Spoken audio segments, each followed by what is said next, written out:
empezar.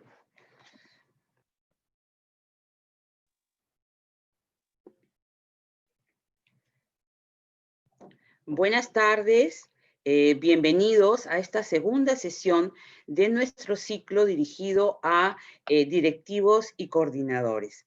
En esta segunda sesión vamos a abordar este tema que, si bien es cierto, siempre los directivos han trabajado respecto al liderazgo de los equipos docentes, en esta etapa de educación remota realmente ha sido un desafío, ¿no? Entonces, esta tarde lo que vamos a tener es la oportunidad de compartir algunas ideas muy interesantes y gracias al aporte ya desde este momento de Percy Lucich, que nos acompaña esta tarde y va a conducir este seminario web. Yo quiero dar la bienvenida a Percy, voy a presentarlo, él es educador y coach, licenciado en educación, especialista en lengua y literatura, y en Ciencias Religiosas por la Universidad Particular Marcelina Champañá, con estudios de posgrado en Educación en la Universidad Nacional Mayor de San Marcos. Tiene además una segunda especialidad en formación magisterial por la Pontificia Universidad Católica del Perú y un diplomado en calidad educativa por la citada Casa de Estudios. Tiene experiencia en el desarrollo de proyectos educativos y en la capacitación en gestión y docencia universitaria. Además, Percy forma parte del equipo de asesores pedagógicos de SM y en los últimos años también ha desarrollado aspectos muy interesantes referidos al coaching educativo, al coaching en general, pero también al coaching educativo. Le damos la bienvenida. No sé si me he olvidado de algún grado, Percy, ya tú nos pones al día, pero te damos la bienvenida. Yo, como siempre, voy a estar al tanto de los comentarios en el chat y de las preguntas. Y las iremos absolviendo en algún momento, de repente al final, o si es muy urgente, en algún momento a lo largo de la presentación de Percy, pero desde ya les agradecemos su participación. Yo voy a seguir los comentarios y damos inicio a la sesión de esta tarde. Gracias, Elizabeth. Y bienvenidos a todos los profesores y coordinadores y directores que se unen a nosotros en esta tarde, que compartiremos algunas reflexiones sobre cómo afrontar la dirección de instituciones educativas a partir de este contexto de la pandemia. En la presentación, Elizabeth comentaba mi vocación de docente y recordaba también trayectoria académica y profesional. Y logro de alguna forma asociar mucho todo esto debido a mi formación docente, pero también a mi experiencia como profesor de aula, como parte de un equipo directivo en un colegio durante muchos años, y ahora ya dedicándome enteramente a la universidad, a las capacitaciones y a las asesorías, ¿no? Y bueno, mis últimos estudios está la maestría en Ciencias, en Tecnología de la Información y Comunicación por la Católica, ¿no? Y justo veíamos en ese tema la necesidad del cambio que debe haber en las escuelas para aprovechar la tecnología en favor de los aprendizajes de los alumnos, ¿no? Y justo en este momento esto es más vigente que nunca. Entonces, bienvenidos a todos, vamos a empezar. Quiero compartirles mi pantalla para empezar a ver algunas reflexiones en torno a esto. Y como dijo Elizabeth, pueden ir poniendo sus preguntas a través del foro para poderlas responder. Y en todo caso, al final de la ponencia, podremos dejar también algún instante para compartir las preguntas o apreciaciones que ustedes generen. El título de este momento es cómo liderar equipos docentes en educación remota. Pero sobre todo dentro de un contexto actual, y el contexto actual evidentemente es un contexto de pandemia que todos estamos viviendo y que de alguna forma nos ha puesto en una situación de crisis, no solo como institución, sino como familias, como sociedad, como país, y no solamente a Perú, sino a todo el mundo. Entonces, culturalmente, históricamente, estamos en un momento determinante en nuestra historia, porque por primera vez eh, podemos vivir en carne propia una situación de crisis a nivel mundial que tiene efectos eh, impredecibles y que finalmente constituye un elemento que ya en nuestras manos, termina siendo decisivo para ver cómo continúan frente a nuevos desafíos o a este mismo desafío que se pone. Una de las primeras cosas importantes que tenemos que caer en la cuenta es que ante una crisis como esta, las personas que son miembros de un equipo directivo tienen el gran desafío de conseguir ese equilibrio. Ojo con esta palabra, que lo que vamos a decir muchas veces. El directivo de una institución, de un colegio, está llamado a buscar un equilibrio satisfactorio, porque de alguna forma hay, por un lado, una exigencia del entorno, de las familias, y por otro lado está la labor cotidiana del proceso de enseñanza-aprendizaje. Por ambos lados siempre sentimos ese tirón, ¿no? Y habitualmente, si nosotros no regresamos al momento pre-pandemia, recordaremos que toda nuestra experiencia educativa estaba centrada en procesos de enseñanza-aprendizaje y donde nosotros éramos muy tranquilos, estábamos muy cómodos y sabíamos cómo hacerlo y lo hacíamos bien. Pero ante esta crisis de pandemia, la realidad de los padres de familia y del alumno en sí, y de la familia, de los profesores también en sí, jala y tira para otro lado en el tema de los intereses y las motivaciones.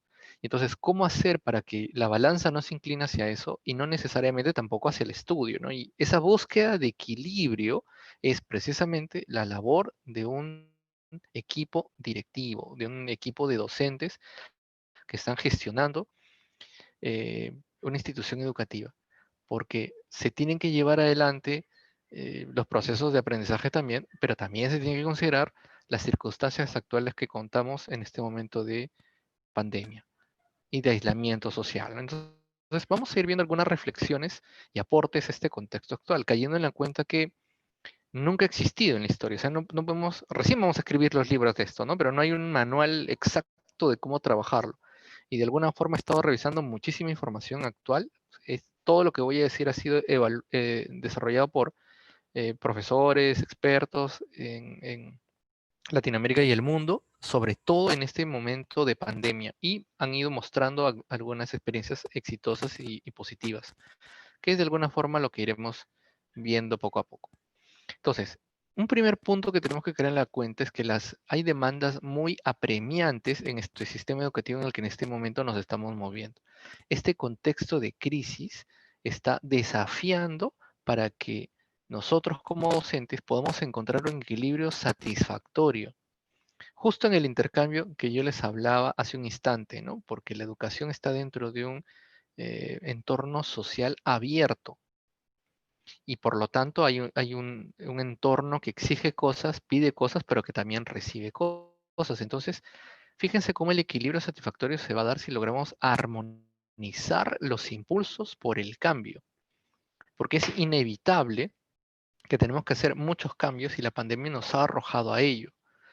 Nuestras computadoras eran solamente instrumentos para preparar las clases. Ahora es nuestro instrumento por el cual transmitimos la clase.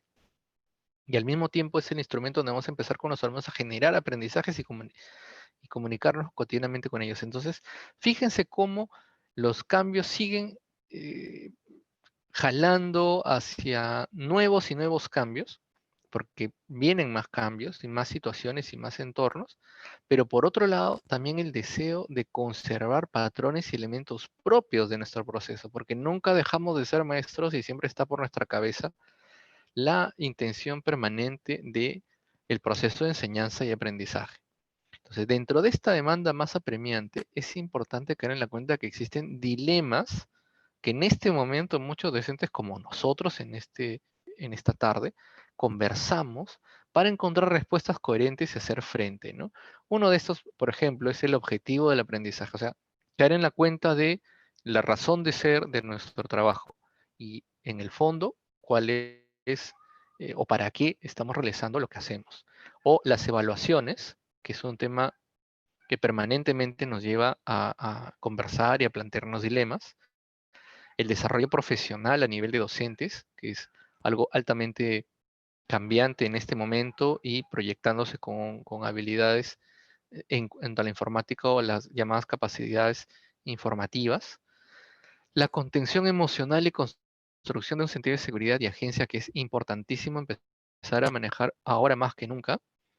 Y sobre todo, una preparación para el retorno a clases presenciales, porque no podemos ahora esperar a que llegue ese momento y recién allí saber y empezar a planificar. Debemos ir planificando desde ya. Todos nosotros sabíamos que venía una pandemia en diciembre, ¿se acuerdan? Y todos nosotros celebramos muy bien Navidad, Año Nuevo, recibimos enero muy tranquilos, febrero felices, marzo como si nada, y ya sabíamos que la pandemia se extendía, pero nunca nos preparamos para este momento. Ya cuando el presidente dijo, se cierran los colegios, nadie sale de su casa, recién allí nos pusimos a pensar cómo íbamos a hacer para trabajar y para desarrollar nuestros aprendizajes con los alumnos, ¿sí o no? Entonces no nos puede pasar lo mismo. Va a llegar un momento en que tenemos que retornar a clases presenciales y tenemos que ir ya preparándonos para eso, porque no vamos a volver a lo que hacíamos y lo que éramos antes. Van a darse cuenta cuando empecemos a conversar cómo el mismo entorno, o sea, las familias, los alumnos y hasta los propios profesores han cambiado tanto que el retorno no va a ser igual y las sesiones presenciales tampoco van a ser igual.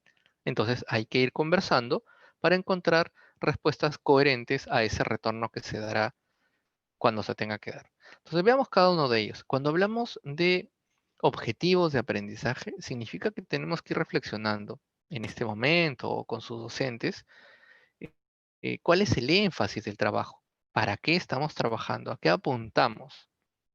No, no es solamente para una nota o para cumplir con un horario. ¿Cuál es el objetivo de nuestra función como docentes? Tenemos que revisar otra vez nuestra misión, nuestra visión educativa. Tenemos que ir viendo la cantidad de repente de trabajo que hacemos o la cantidad de objetivos que podemos estar planteando en el aprendizaje, ¿no? O la evaluación, ¿no? ¿Cómo está la evaluación de nuestros aprendizajes? Que en contexto prepandemia los podíamos hacer de una manera sumativa, pero ahora con la virtualización y los mecanismos de la informática es muy complicado considerar una evaluación sumativa. Y sobre todo las expectativas respecto de cómo se pueden desarrollar procesos de enseñanza-aprendizaje ahora, como estamos haciendo en este momento, ¿no? En donde no estamos cara a cara, sino estamos mediados por un ordenador y conectados por Internet. ¿Cómo un niño, como un adolescente puede llegar a desarrollar aprendizajes en este entorno? ¿O cómo los docentes podemos llegar a trabajar y desarrollar procesos de enseñanza en este entorno? Y todo esto lo aprendimos sobre la marcha. Entonces, no está de más que en algún momento con sus propios docentes reflexionen sobre los objetivos del aprendizaje, ¿no? Es algo que, si ustedes recuerdan, no nos poníamos a pensar pre-pandemia, ¿no? Sabíamos qué era, para qué trabajábamos, queremos que el alumno aprenda, tenemos instrumentos de evaluación, tenemos la cantidad de horas, cantidad de semanas, pero ahora todo eso cambia, ¿no? Y entonces el objetivo de aprendizaje tiene que ser algo que conversemos frecuentemente porque también va a cambiar cuando volvamos a las aulas. No necesariamente vamos a retomar esos contextos porque muchos alumnos no van a decir, pero todo esto lo podemos aprender en mi casa. O todo esto lo aprendí en mi casa, lo aprendí más rápido estudiando con la computadora que en la clase. O toda esta forma de evaluación tan interesante que aprendí ahora, ¿por qué retroceder otra vez al examen para marcar si es que hay otra forma de evaluar? Entonces, tengan en cuenta que no solo el alumno y los padres nos van a plantear retos en cuanto a la finalidad del aprendizaje, porque incluso en este contexto de pandemia podemos terminar diciendo qué hemos aprendido de la pandemia, qué hemos aprendido de la primera ola y cómo nos preparamos para la segunda ola de contagios. ¿Qué es lo que aprendió Europa y qué hace Europa ahora en esta segunda ola de contagios? ¿Y cómo nos podemos preparar nosotros? Entonces, el permanente reflexión sobre los objetivos del aprendizaje es básico y lo tenemos que hacer permanentemente con nuestros docentes porque nos lleva de repente a replantear cambios fundamentales, no solamente como comunidad docente, sino como comunidad, incluyendo a padres y alumnos, ¿no? ¿Para qué estamos aprendiendo? ¿Para qué aprendimos todo lo demás? Y nos encontramos con una pandemia que de repente nos llevó a no aplicar lo que aprendimos. O nos faltó aprender algo para aplicar ahora en este contexto de pandemia. ¿Bien? Otra de las cosas importantes es, obviamente, la evaluación de los procesos de aprendizaje y, por lo tanto, la promoción escolar. Con los colegios cerrados, es importante empezar a preguntarnos cómo vamos a medir la calidad de la información, más allá que a nivel de ministerio indiquen que la promoción es automática y todo. Hay momentos en que los padres de familia nos piden muchas veces el considerar la evaluación como un componente clave, sobre todo para el siguiente nivel. Quizás los alumnos que pasan un año más de estudios no sienten un poco esta premura, pero por ejemplo los alumnos de quinto que egresan, o los alumnos de sexto que pasan a primero, o los de inicial que pasan a primer grado, pueden sentir la necesidad de decir, ¿y cómo están los aprendizajes? ¿Cómo está la evaluación de los aprendizajes para esta promoción? ¿No? Y por eso es importante plantear siempre estos espacios de conversación, el participar de estos eventos, en donde muchos docentes participan y reflexionan sobre la evaluación y los estilos de evaluación como una parte de eh, confirmar el aprendizaje que están dando los estudiantes o como una parte también de promoción. Recuerden los dos estilos de evaluación: evaluación para el aprendizaje y evaluación del aprendizaje en sí, ¿no? Y eso obviamente tiene que ser muy reflexionado en estos días y a nivel también de colegio, ¿no? Otro de los dilemas importantes es el desarrollo profesional de los docentes, porque hemos caído en la cuenta que de la noche a la mañana tuvimos que desarrollar unas capacidades relacionadas con Internet, relacionadas con las computadoras, etcétera. O sea, capacidades asociadas a una educación remota. Y no solamente a trabajar con el alumno, sino a trabajar entre pares, entre profesores, para coordinar también de forma remota, ¿no? Entonces, a nivel profesional se abre una serie de competencias digitales que nosotros la estudiamos por libros, pero ahora nos hemos dado cuenta que la necesitamos aplicar ya, porque no solamente nos sirve para preparar la clase, sino para desarrollar la clase y sobre todo también para interactuar. Por eso es que a nivel profesional ya no nos cabe duda que de ahora en adelante las competencias digitales son básicas para un docente. Y como hemos descubierto, ahora al final básicas para muchas profesiones, pero en nuestro caso tiene que ser uno de los requisitos fundamentales, ¿no? Y por lo tanto, así termine pronto la pandemia, nuestras competencias digitales continuarán desarrollándose y fortaleciendo, porque la tecnología ahora ha entrado a la educación y no se va a ir en la educación. La tecnología ha entrado a las casas y ha mostrado a las familias, a los padres y a los alumnos cómo se puede aprender de forma remota y no se va a ir. Por lo tanto, tenemos que seguir fortaleciendo nuestra competencia digital con capacidades y habilidades profesionales relacionadas con el aprendizaje remoto, con la coordinación remota, con el trabajo remoto y muchas veces desde casa, en donde tenemos que hacer ese equilibrio, porque puede ser un trabajo, un home office, pero finalmente es un home. Y tenemos al mismo tiempo demandas en casa que tenemos que equilibrar para poder salir adelante como profesionales y como personas. Y eso también es una habilidad. Por lo tanto, podemos darnos cuenta que esta pandemia nos está empujando también a desarrollar habilidades que están en nosotros, pero que las postergábamos, ¿no? Pero que ahora más que nunca se vuelven indispensables. Otro de los desafíos es la contención emocional y construcción de un sentido de seguridad, porque de todas maneras, si hay una institución en este momento en las sociedades que está llamada a ser un espacio de contención emocional, es básicamente la escuela. Los colegios son los espacios para las relaciones personales de calidad, para incluso reconstruir relaciones que muchas veces solo eran unidireccionales y volverlas bidireccionales, para priorizar el sentido de seguridad y también de pertenencia. Este confinamiento, la pérdida de los empleos, el miedo a enfermarse y en muchas familias, la pérdida de seres queridos ha generado estrés, que de repente personas nunca los habían percibido, pero que sí les ha empezado a cobrar factura. todos, es muy raro encontrar a una persona que nos diga que no ha sido afectado emocionalmente por la pandemia. Es muy raro encontrar. Todos hemos sido afectados por uno de los elementos que he mencionado, o de repente otros, pero ya empieza a tener efectos emocionales en nosotros. Y no considerarlos como equipo directivo es altamente peligroso, porque podemos estar pasando por alto condiciones emocionales que van a repercutir en los procesos de aprendizaje con los estudiantes o en las dinámicas de interacción con los otros profesores, o finalmente con una dinámica peligrosa en las familias de los docentes. Lamentablemente, la semana pasada, en el centro de labores donde yo me desempeño, teníamos la triste noticia de un compañero que se suicidó eh, en la semana anterior. Y para los que conocíamos, no tenía mayor dificultad en el trabajo, ni a nivel familiar, ni personal, pero fue mucho más sus problemas emocionales que lo llevaron a tomar esta decisión.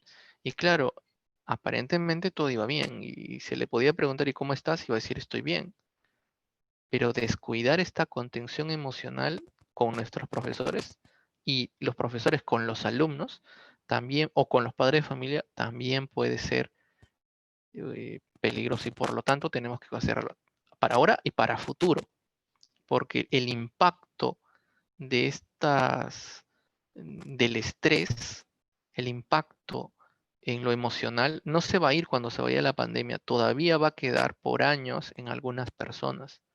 Por eso es importantísimo ir considerando el factor emocional en nuestras prácticas cotidianas. Y obviamente la preparación para el retorno a clases presenciales, porque como les comentaba, no podemos esperar a que ya finalmente venga el levantamiento de la pandemia y decidan volver, porque podrá ser una decisión, pero finalmente la opción es de los padres de familia. Y podemos encontrar padres con mucho temor para volver, o con hijos con mucho temor al volver. Entonces, el desafío es mantener la escolarización como prioridad, porque sin alumnos no, no, no existimos como institución. Los alumnos y las familias son nuestra razón de ser, y tenemos que estar preocupándonos en mantenerlos dentro del sistema escolar, que no se vayan o que no deserten, o que no nos dejen como colegio. Por eso es que una de las preocupaciones a futuro será cómo mantener nuestros colegios como espacios seguros. Y eso va desde la infraestructura, porque van a haber padres preguntando, ¿y cómo son los baños? Si hay suficientes lavaderos para que se laven los alumnos cada 20 minutos o cada media hora. Va a haber, va a haber tiempo en el horario para poder ir a los servicios a lavarse. Van a incluir lavaderos dentro de las aulas. ¿Cómo va a ser la disposición? Si los ambientes eran chicos y entraban 40 alumnos, eh, no hay ni metro y medio de distancia, ¿cómo van a ser ahora? ¿No? Porque claro, uno dirá, pero ya van a estar todos vacunados. Pero como han escuchado en las noticias, o como puede pasar, hay otro tipo de enfermedades que también se pueden empezar a convertir en pandemias o en epidemias, ¿no? Por eso va a ser importantísimo ir planificando el retorno a clase, como les dije, desde la infraestructura hasta las condiciones básicas del proceso de enseñanza-aprendizaje, ¿no? Los horarios largos que teníamos hasta del inicio de clases hasta el recreo, por ejemplo, impedía que los alumnos vayan al baño a asearse. Ahora es una necesidad de poder hacerse cada media hora. Entonces, ¿cómo vamos a mantener eso, no? ¿Cómo vamos a mantener cierto tipo de hábitos? ¿Cómo vamos a mantener eh, los procesos de aprendizaje si nuestros alumnos durante un año se van a acostumbrar a aprender con una computadora y vamos a llegar al colegio con libros y papel?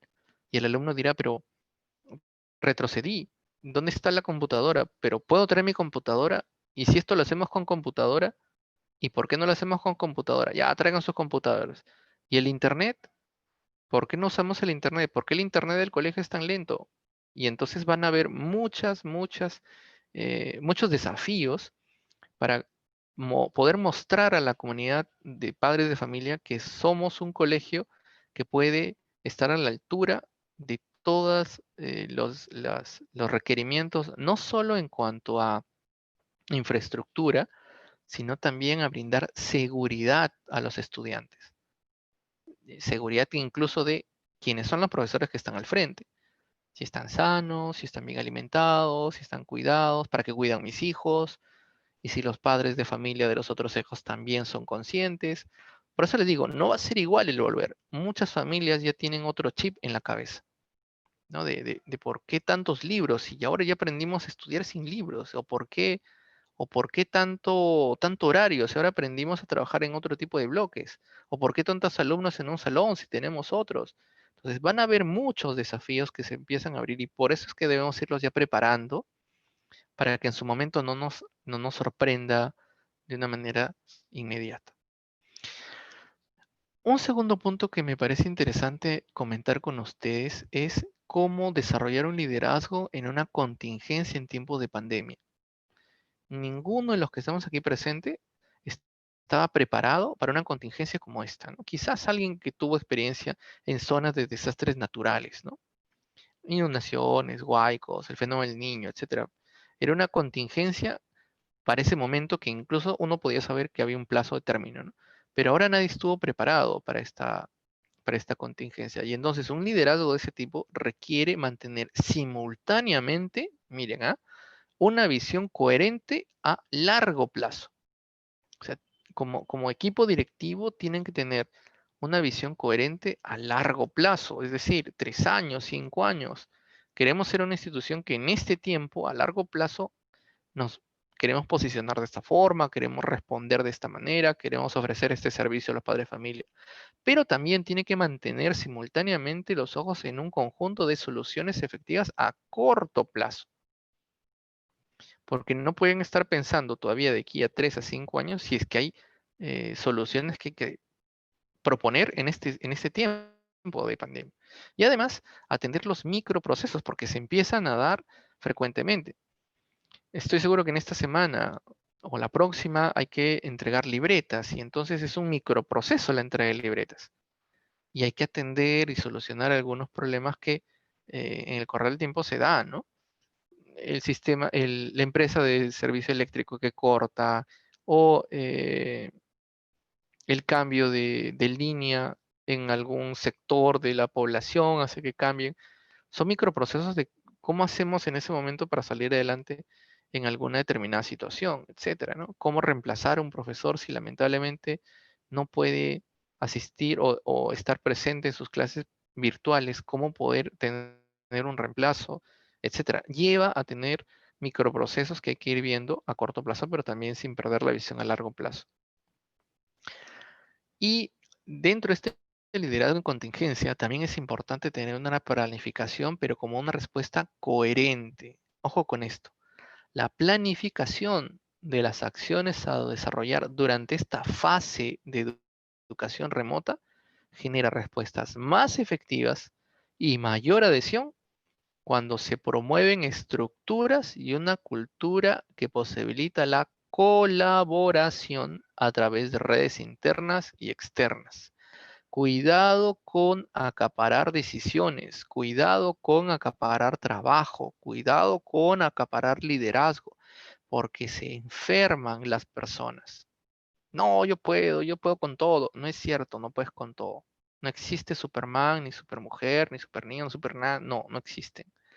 Aglutinar responsabilidades, aglutinar poder, aglutinar autoridad lleva muchas veces a un falso liderazgo que se traduce en algunos contextos en tiranía.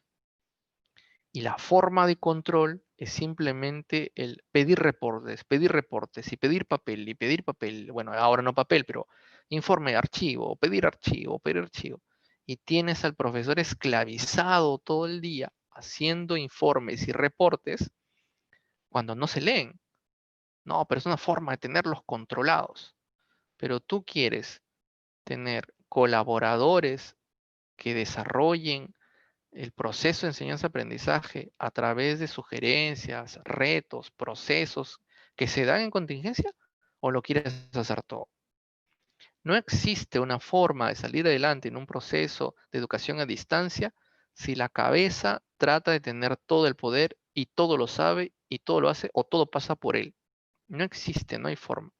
Si cuando los colegios presenciales funcionaban y no había forma de hacer nada si no tenía el sello del director, muchos docentes saben qué complicado es un colegio donde no se puede ni siquiera sacar una copia sin un sello del director.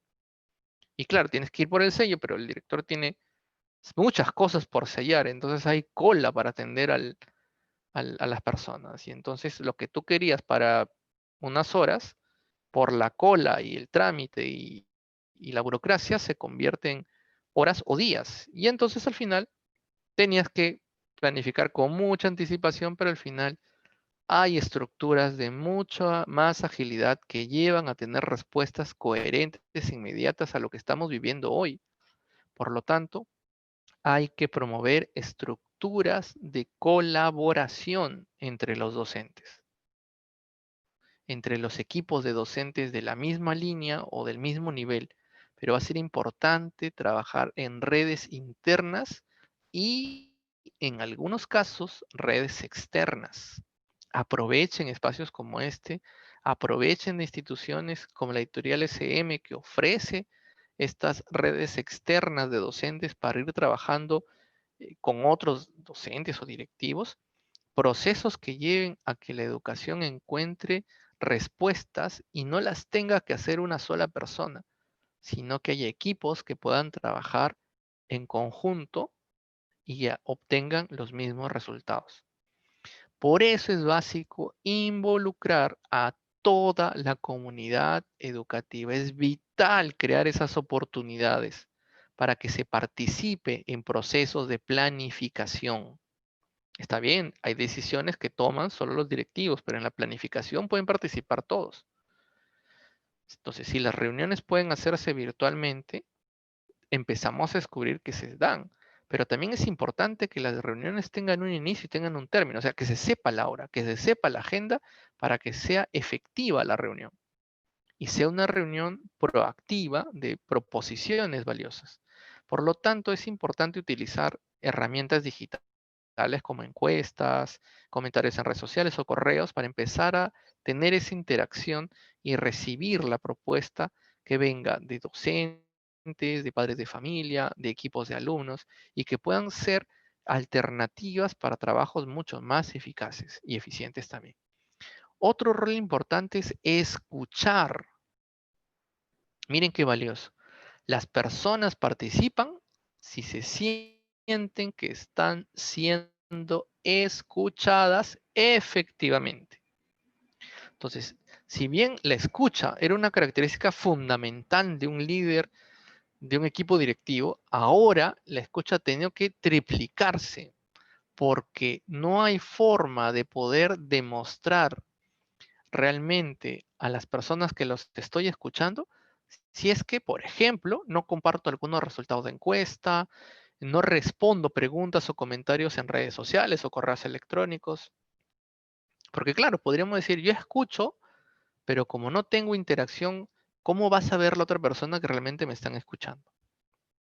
Por eso será clave que en redes se puedan programar reuniones donde puedan todos participar.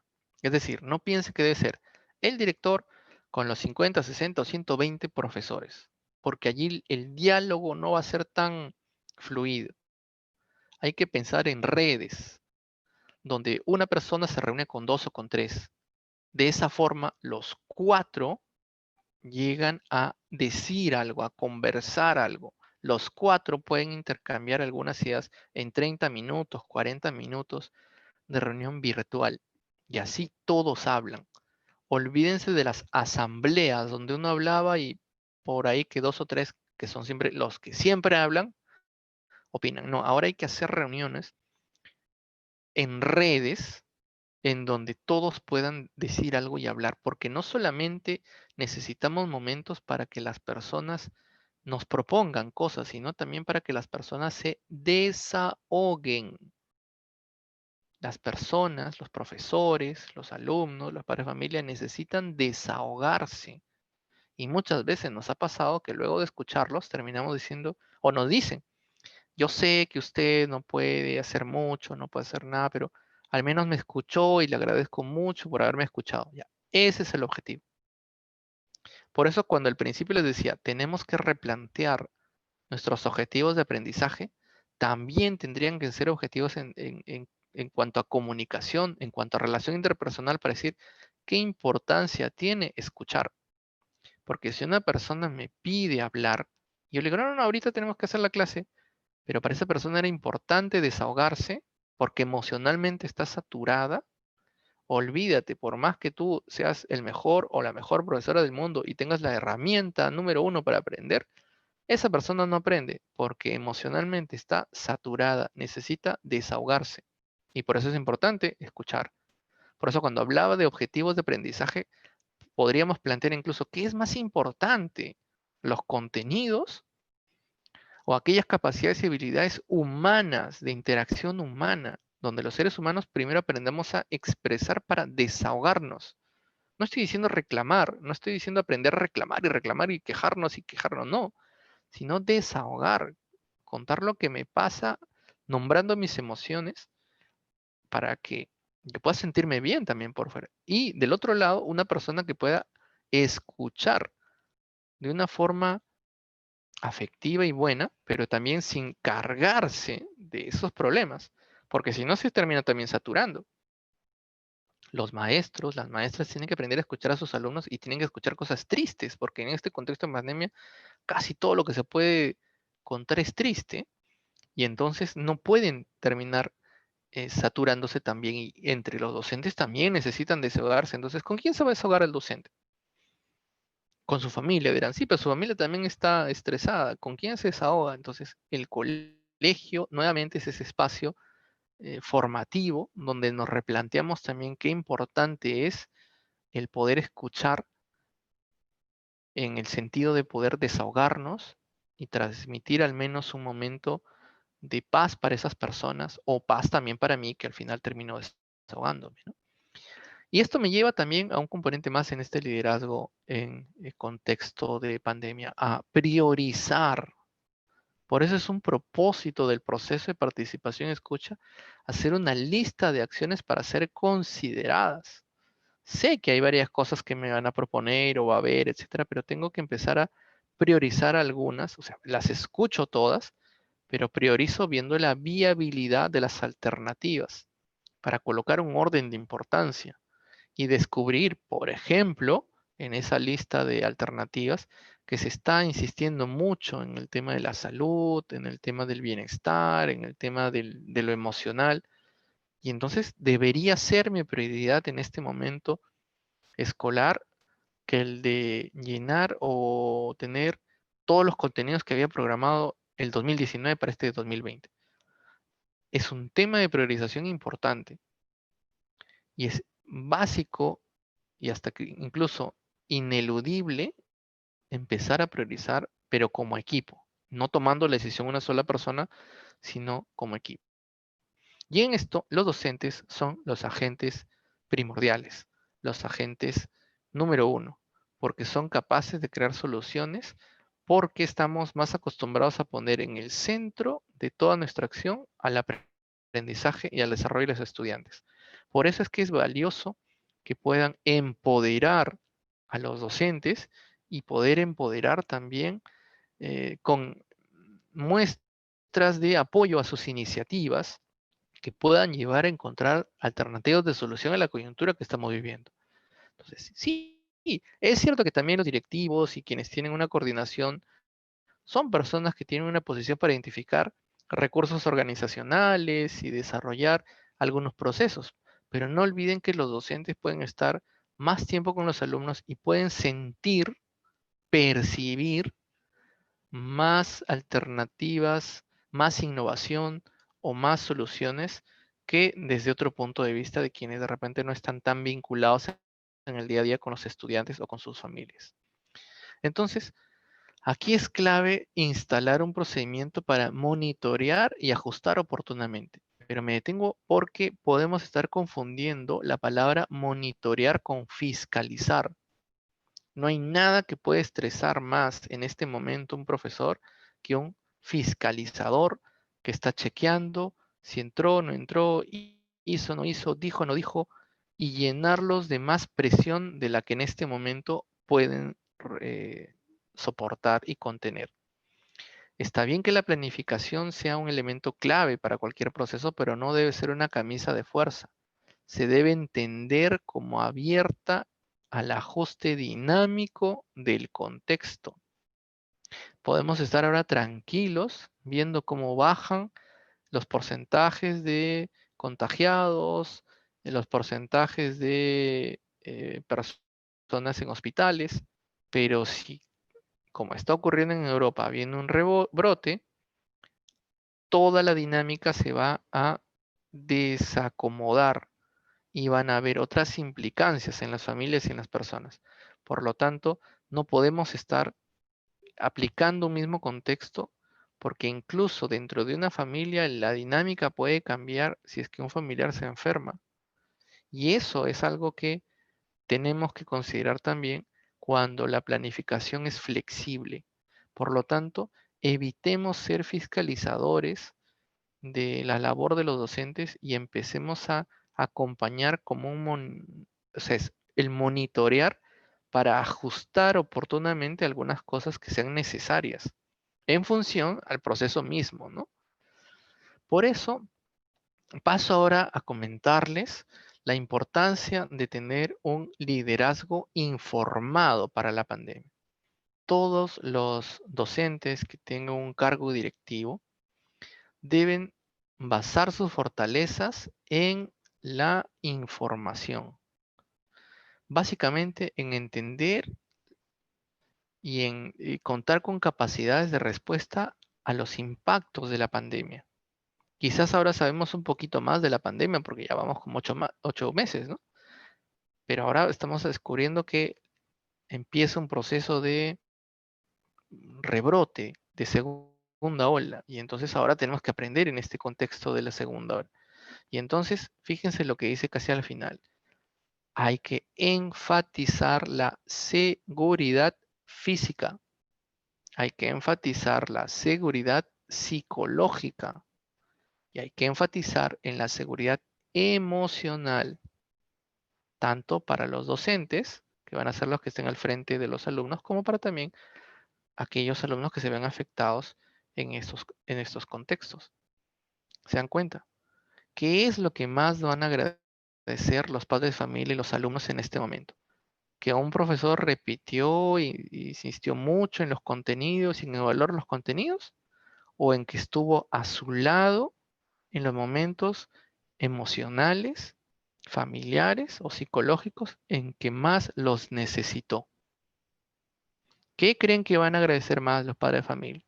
Que el profesor no paró, la profesora no paró de transmitir contenidos una y otra vez, hora tras hora, o que tuvo la oportunidad para parar la clase y enseñar a los otros alumnos a dar una contención emocional a un compañero que había perdido un ser querido, a un compañero que se sentía triste. ¿Qué harían ustedes como docentes si al inicio de la clase un alumno le dice, profesora, profesor, hoy no quiero hacer la clase, me siento muy triste? ¿Se dan cuenta? ¿Qué le van a decir en ese momento? No, pero la clase es la clase, vamos adelante, seguir.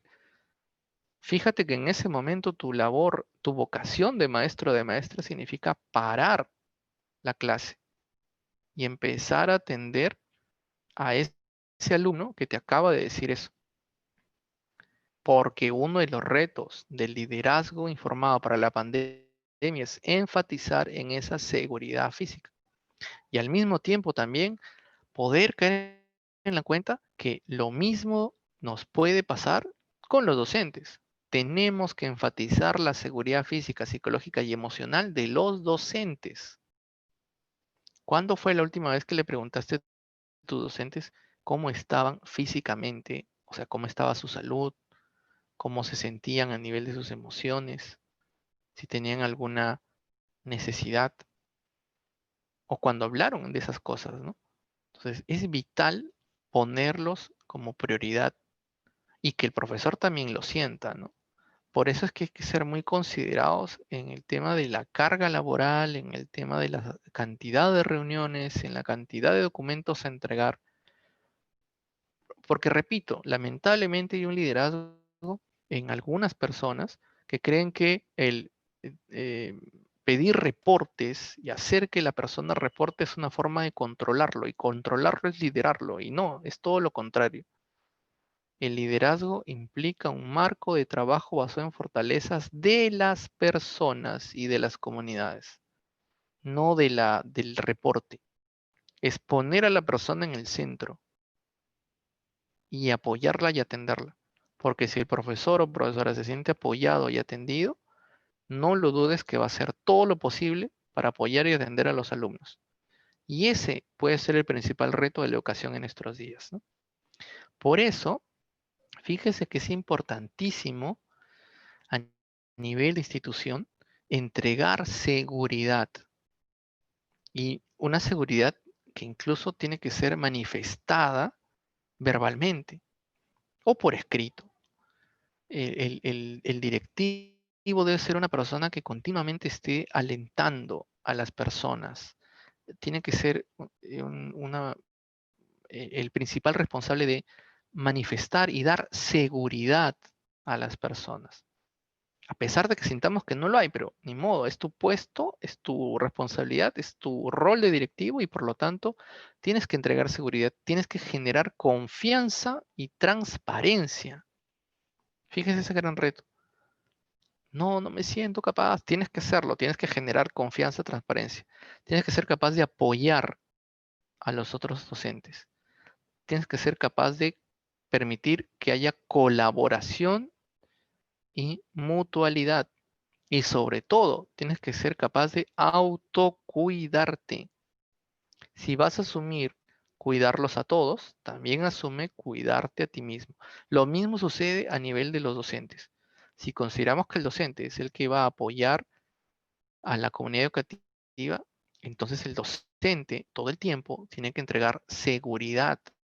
Ustedes no saben la tensión que siente un padre de familia, una madre o el mismo alumno cuando, por ejemplo, se da cuenta que está entrando 10 minutos tarde a una sesión de clase, o cuando no se dio cuenta que tenía que entregar algo y no lo entregó, ¿no? Y ya se le cae el mundo. Y sin embargo, ahí el docente, el profesor, la profesora le da seguridad y le dice, no te preocupes, lo puedes mandar en un instante más. Lo importante no es mandar, lo importante es hacerlo y hacerlo bien. Tú lo has hecho bien, tranquilo, ya lo puedes mandar, te doy unos minutos más, ¿no? Generar confianza y transparencia en lo que hacemos. Y ahora, más que nunca, todos los papás escuchamos lo que dicen los profesores. Entonces no duden de que todo lo que tú dices lo escuchan los profesores, los papás. Y muchas veces ahora los papás deben estar dándose cuenta qué arte es ser maestro, ser maestra en nuestros días. La paciencia, la tolerancia, el respeto, las formas de hablar. Muchas veces los papás no lo sabían porque se quedaban con la idea de sus profesores de antes, pero ahora se dan cuenta cómo cambia la labor de ser docente, y nos convertimos en otra cosa que ellos ni siquiera se imaginan, y nos escuchan ahora, ¿no? Y aprenden también de nosotros. El que los padres de familia puedan apoyar, es que los, perdón, docentes puedan apoyarse entre ellos, es importantísimo. El que puedan colaborar mutuamente, ¿no? Y que de repente proyectos, o sea, que no cada área empiece a destinar trabajos o proyectos, sino que pueda haber un proyecto que compartan varias áreas. Y por lo tanto, el trabajo para el alumno ya no se diversifica en varios cursos, sino que tiene incluso la colaboración y la asesoría de varios profesores, pero es uno solo, por ejemplo, ¿no? Y la necesidad de los docentes de desarrollar un autocuidado básico, ¿no? Importante, para poderlo transmitir también a los alumnos y los padres de familia.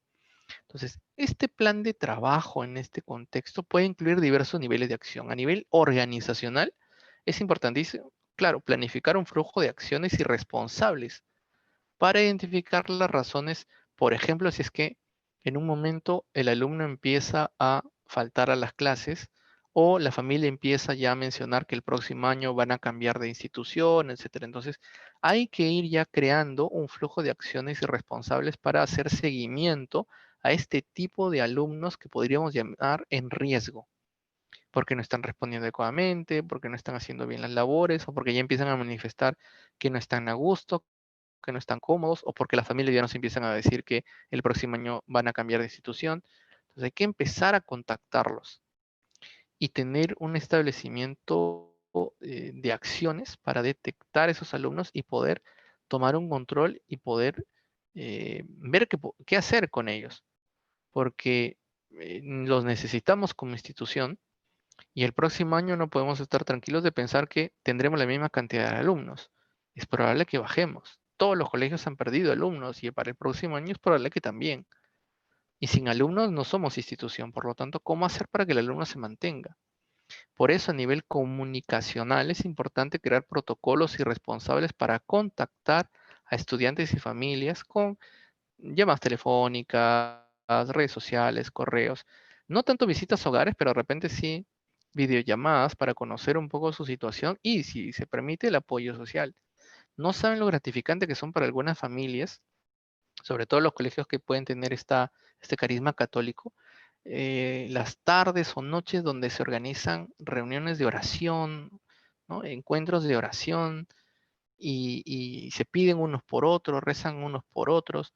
Empieza a ser una comunicación que, justo como lo mencionamos hace un instante, crea esa esperanza, ese optimismo o genera ese desahogo tan necesario para las familias y los niños en este momento, ¿no? Entonces es importante tener este nivel de comunicación permanente, ¿sí? Para que las familias opten, elijan y decidan, ¿no? Y a nivel del acompañamiento es clave identificar acciones para poder remover barreras de participación de lo que puede estar ocurriendo, no solamente a nivel del aprendizaje, sino en la dinámica de la clase, de la casa.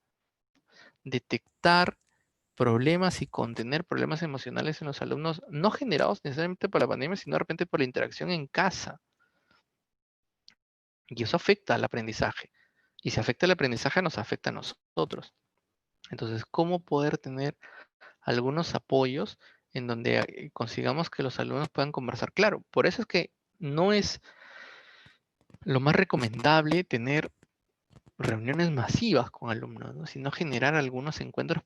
Por eso les hablaba de las redes, donde los alumnos pueden conversar dos o tres con un docente y comparten un poco lo que les ocurre, y así se puede ir recogiendo información acerca de la situación familiar, social, o detectar algún problema, ¿no? Y ese acompañamiento va a ser básico, porque repito, la institución educativa depende de los estudiantes. Si los estudiantes se van del colegio, ¿qué hacemos? Tenemos que cerrar las puertas, como muchas instituciones cerraron sus puertas. Y no es algo que nosotros quisiéramos hacer porque sabemos de lo importante que tiene la educación. Por lo tanto, para ir cerrando esta parte de la exposición y pasar a un momento de conversar y responder preguntas, va a ser importante tener un liderazgo enfocado en una enseñanza y el aprendizaje, eso sí, de todas maneras. En las organizaciones en donde ya estamos trabajando en una educación a distancia, una educación remota, es básico tener un liderazgo en el que podamos establecer desafíos que respondan a casos inesperados y con múltiples demandas. Por eso, por ejemplo, hay exigencias de cambios de rutina que han generado oportunidades de iniciativas y de efectividad escolar.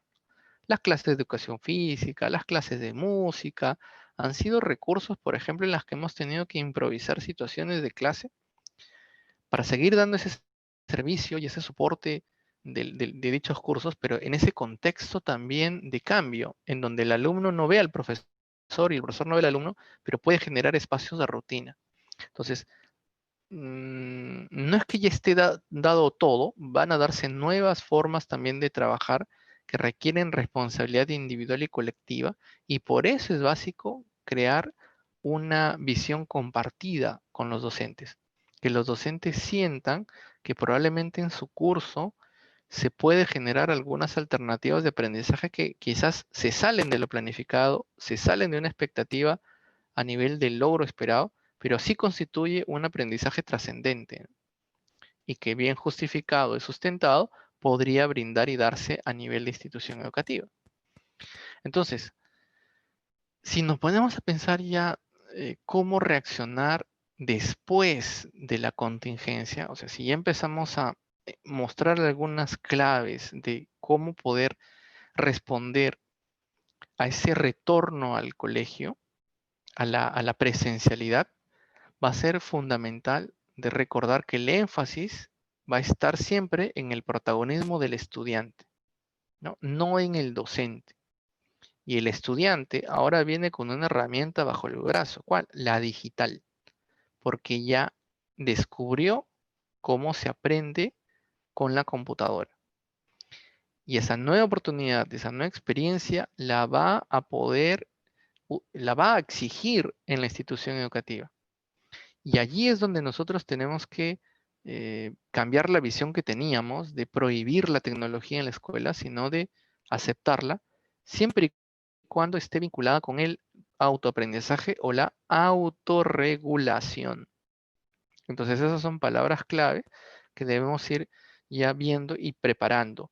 Está bien, los alumnos van a volver al colegio, probablemente van a volver con sus computadoras o van a pedir trabajar con computadoras en el colegio. Y más allá de la parte de infraestructura física, hay que prepararlos en la autorregulación, que es algo que se supone que están haciendo ahora los estudiantes, para que cuando escuchen una clase no tengan una ventana abierta en otra cosa, sino que estén 100% en la clase. Y no porque haya un papá, una mamá, un abuelo, una abuela al costado mirando para castigarlos o corregirlos si no están en la página, sino que la autorregulación es la que lleva a los estudiantes a estar en lo que tienen que estar. Y eso se logra con rutinas, con actividades que potencian la autonomía, etc. Por eso hay que ir preparándonos, hay que ir preparándolos a los alumnos a esta autorregulación en el uso de la tecnología porque la van a exigir y la vamos a tener que brindar en las instituciones. Otra de las cosas importantes que hay que preparar a futuro y que lo estamos descubriendo ahora es el cuidado del tiempo para la enseñanza y el aprendizaje. Ahora se han dado cuenta que las clases son más cortas, no pueden durar las 2 horas que antes duraban. Ahora son más cortas porque, claro, el factor tiempo en este momento de pandemia nos dificulta tener horarios más largos de aprendizaje. Pero al mismo tiempo es una paradoja porque también en procesos cortos de aprendizaje como este, los alumnos están descubriendo que aprenden más o que tienen más tiempo para profundizar y trabajar. Entonces, va a ser vital el aprender a gestionar bien el tiempo también para no saturar o agotar al estudiante. Porque podemos estar pensando que para que no juegue o para que no se distraiga, más tarea y más tarea y más tarea. Y si son 7 profesores que tiene el alumno, va a tener 70 tareas. Y claro, 70 tareas frente a una computadora agota y al final el niño ya no quiere saber nada con la computadora tampoco. Y las familias tampoco. Entonces va a ser clave manejar el tiempo para poder realmente considerar lo necesario en la educación y en el aprendizaje. Otro punto fundamental son las tareas conjuntas entre distintas asignaturas, que va de la mano con el tema del tiempo. Si podemos planificar actividades en donde las áreas compartan una actividad, puede ser valioso ya que vamos a descubrir que hay aprendizajes compartidos que se dan por el mismo proyecto y termina también generando mayor interacción porque los docentes participan frente al mismo producto. Entonces, ya tiene que estar sonando en los colegios la metodología del aprendizaje basado en problemas o el aprendizaje basado en proyectos. Esa debe ser una de las metodologías más utilizadas cuando volvamos a la presencialidad, porque el alumno va a seguir utilizando la computadora para la búsqueda de la información, pero necesita una motivación y eso va a ser un problema o va a ser un proyecto. Entonces, el aprendizaje basado en proyectos tiene que ser una de las metodologías habituales en los centros educativos. Ya no la exposición del profesor y el alumno que toma apuntes, no, sino la generación del aprendizaje por aprendizaje basado en proyectos o problemas. También tener menos sesiones de clase a la semana ha llevado también a concentrar y facilitar el aprendizaje. ¿Se acuerdan que teníamos horarios donde teníamos, por ejemplo, 6 horas de comunicación repartidas en la semana? ¿Y por qué no pensar en días para algunas áreas? O más horas en áreas. Y uno dirá, no, porque se va a cansar. Se va a cansar de estar sentado escuchando a la misma persona, pero no se va a cansar de hacer un proyecto relacionado con esa área durante varias horas donde esté interactuando. A veces con la computadora para transmitir, a veces con algo de trabajo de campo, a veces con investigación de repente bibliográfica, pero no se sale del marco porque no sé, es como eh, cambiar continua, es como eh, tener un control remoto y sin acabar una película cambiar a otra, y cambiar a otra y cambiar a otra. Entonces estás viendo en simultáneo 6, y a veces no puedes con las 6 historias de las 6 películas. A veces pasa lo mismo con las sesiones de aprendizaje. Tenemos tantos cortes durante la semana que a veces el alumno no puede mantener la hilación de algunas temáticas o no puede tener tiempo para desarrollar actividades que tomen más minutos, porque ya tenemos que acabar, claro, pero ¿y si pudiéramos ir pensando en la forma de tener menos sesiones, pero con más horas? Podría también tener la facilidad del alumno de profundizar algunos aspectos del área, ¿no? Y obviamente contar con tutorías o asesorías para temas complejos, que no sean obligatorias, que sean opcionales o que se puedan derivar también a los alumnos. Eso también va a ser clave, ¿no? Porque es un recurso más que daremos, que no necesariamente sea presencial, puede ser virtual, pero genera un tipo de aprendizaje que con el tiempo será valioso para los estudiantes. Eh, Quizás alguna institución ya ha ido teniendo estos repasos o talleres de reforzamiento y se ha dado cuenta que el alumno que lo necesitaba y esa apertura de recursos no masiva va también a continuar y que también puede ser virtual, ¿no? Desde la casa el profesor va a poder tener esto con mayor eficacia que cuando se pueda hacer presencialmente, ¿no? Por varios factores. Entonces, una de las claves fundamentales a futuro va a ser el trabajo colaborativo, sobre todo porque necesitamos desarrollar redes internas y entre establecimientos, entre colegios, ¿no? Hay como una frase que se está repitiendo últimamente a nivel de paradigma educativo por pandemia, ¿no? Menos es más, ¿no? Y es una aspiración que estudiantes y docentes están repitiendo, ¿no? Ahora tenemos que tener menos temas, tenemos menos horas, y eso dentro de una pandemia es más. Es cierto, pero no funcionará si se hace de manera individual. Hay que buscar que este menos es más sea entendido dentro de un enfoque colaborativo, en donde va a ser vital, por ejemplo, cuidar el tiempo de los demás, ¿no? O sea, la idea de aprender colaborativamente es también para potenciar el tiempo, no hacerlo eterno, y que incluso pueda haber un trato diferente a partir de un aprendizaje colaborativo que a nivel presencial nos dábamos cuenta que era difícil, pero que gracias a la virtualidad se tiene que empezar a dar de una forma mucho más inmediata, porque hay herramientas colaborativas de aprendizaje colaborativo que nos permiten tener historiales y ver la interacción de los alumnos, ¿no? Y el alumno sabe que lo estamos siguiendo y por lo tanto empieza a manejar un aprendizaje eh, que favorece la interacción y muchas veces la interdependencia positiva de los estudiantes. Les pongo un ejemplo. Hay momentos en que como docentes tenemos que solucionar un problema con un programa, con la misma computadora, y hay alumnos que a veces saben algunos trucos, ¿no? Y en ese momento el alumno pide la palabra y nos dice, ponga tal tecla con tal tecla y lo arregla. Y lo hacemos. Y decimos, ah, gracias alumno por tal. Esa acción del alumno se le conoce como interdependencia positiva cuando sin la presencia del docente empiezan a interactuar de esa forma en estos trabajos colaborativos. Saben que uno es bueno en algún tema y lo consultan y ese alumno soluciona esa problemática y fortalece su esencia colaborativa y también aporta al estudiante que no lo sabía. Entonces, es valioso el empezar a concebir también junto con el ABP, el aprendizaje basado en problemas, en trabajos colaborativos reales, ¿no?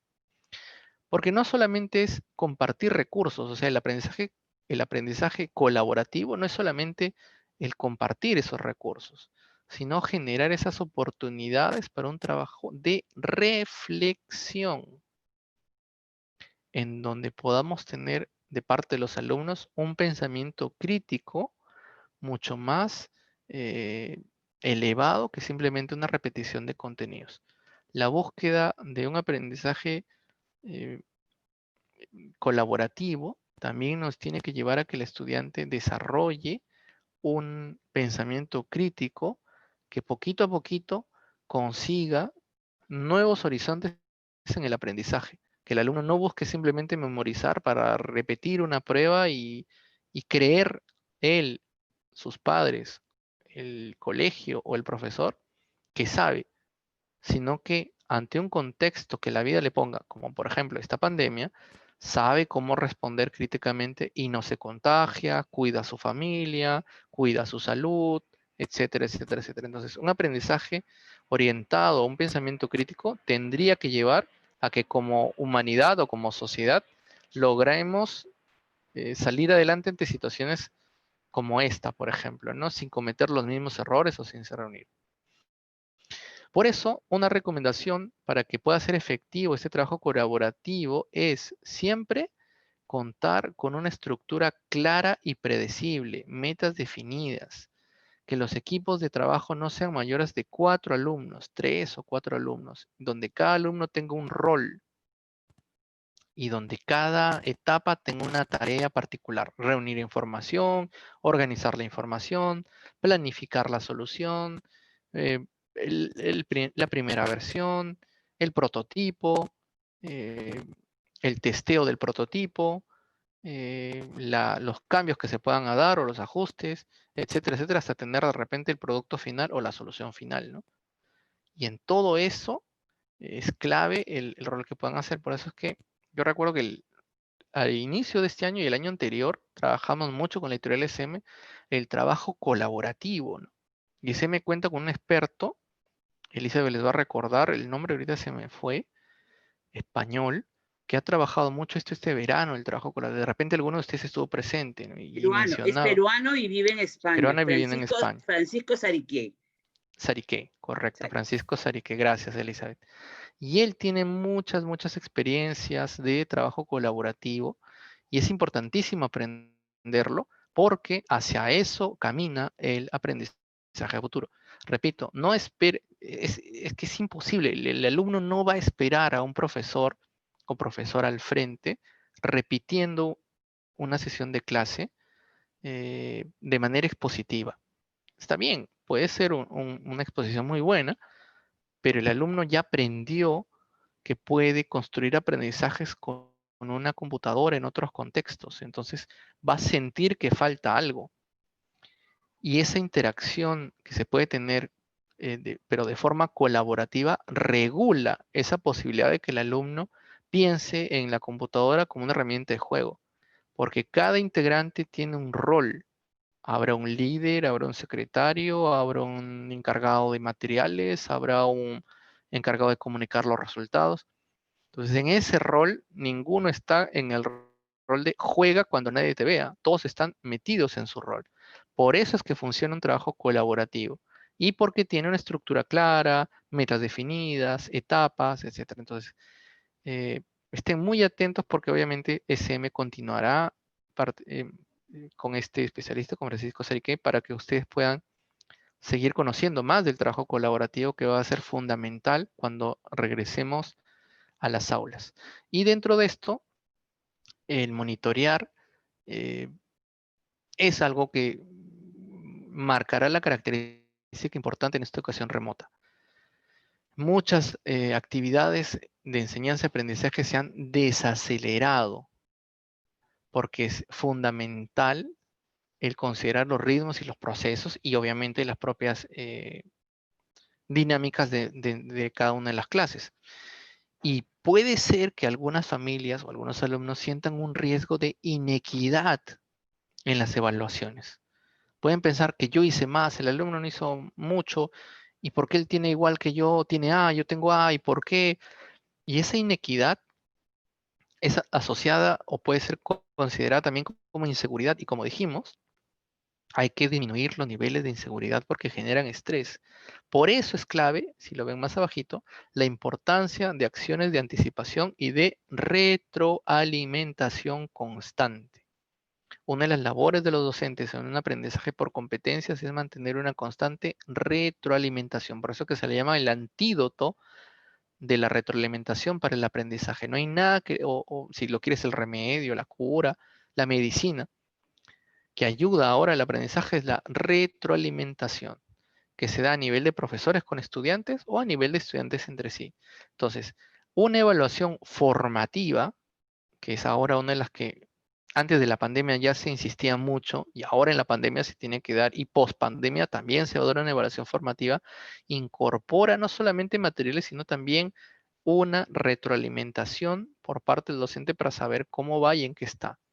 Y allí es clave que en esa retroalimentación recordemos que siempre es bueno iniciar por lo positivo. No hay nada que ayude en una retroalimentación que decirle a la persona todas las fortalezas que encuentras primero. Y obviamente hay cosas que hay que mejorar. Como todo en la vida, se puede mejorar.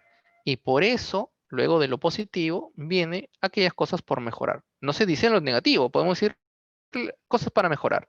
Y empezamos a decir una por una, dependiendo de la planificación que tengamos, del tiempo que tengamos, para darle el tiempo al alumno a que pueda, a través de esa retroalimentación, cambiar y procesar el trabajo.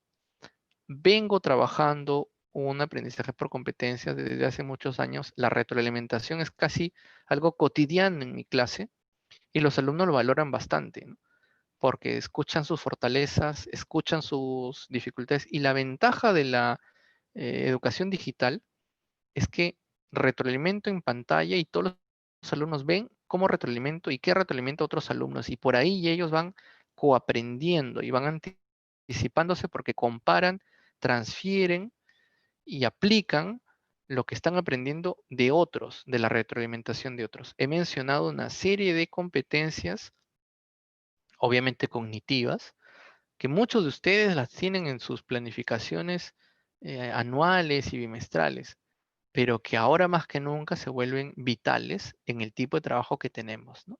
Y para terminar y pasar al momento de preguntas, me gustaría resumir lo que hemos dicho en las 5C. Si podemos ponerle un título de este Aprendiendo en tiempo de crisis, podríamos decir que hay 5C que tenemos que recordar. La primera C es conectar.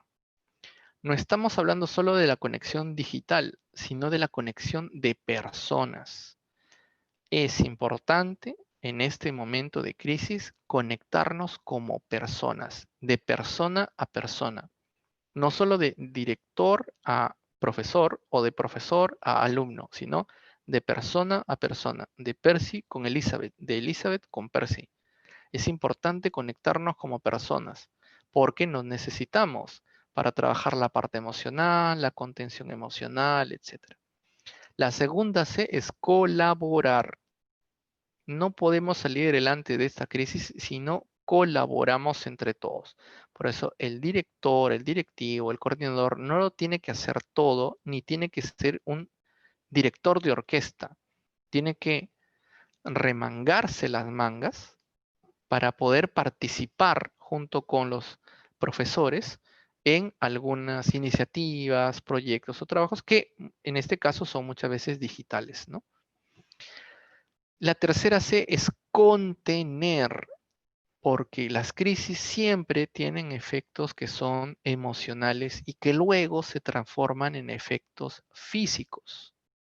Si recién ahora empezamos a descubrir y observar el efecto emocional, luego van a venir los efectos físicos. Por eso no podemos esperar a que lleguen los efectos físicos porque son o enfermedades o cosas más terribles. Tenemos que empezar a contener en esta época de crisis y hay que prepararnos para esa contención con el autocuidado y aprendiendo también entre nosotros a tener esos espacios de contención.